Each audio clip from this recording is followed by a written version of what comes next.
خەلکێ گوندێک کەواشێش کارگەهێن غازێ هەروەها کارگەها گلێشێل دەڤەرا خۆ دلگرانیا خۆ دیار دکەن.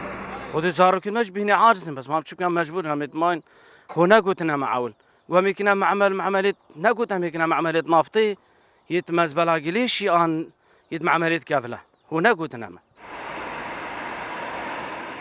بزێدەبوونا پلەیên گەرمێرە ئیدی ئەو بهن دگهێ پارچەکێ مەزن ji bajarê Dihokê bixwe.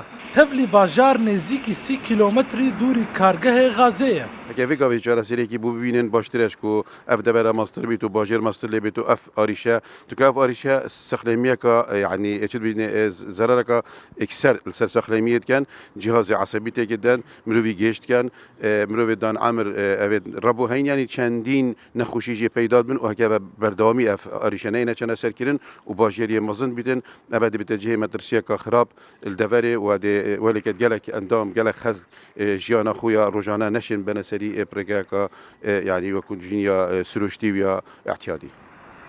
Serokê encûmenê parêzgeha Dihokê dibêje gazinên welatiya gihiştiye wan. Lewma ewan biryare civînekê roja duwazdê vê heyvê li Dihokê bi layanên peywendîdar re li darxînin. بۆ بەحثکردنا سەروبەرێ کاشێ پڕەنگەکە گشتی و تایبەتی ژی ئەو بەرمایک و گادیا کوش اوان پاڵاوگەهێت بچیک دەرکەویتن و بۆیە مایە نیگەرانی و کارتێکردنەکە ئەکیت لەسەر ساخلەمیە خەلکێ وێ دەڤەرێ هەی. Nêzîkî 6 malîl gundê kewaşê hene ew hejmar ji ber bihinê ber bi kêmbûnê ve diçin. Pêşewa behlewî Rûdaw gundê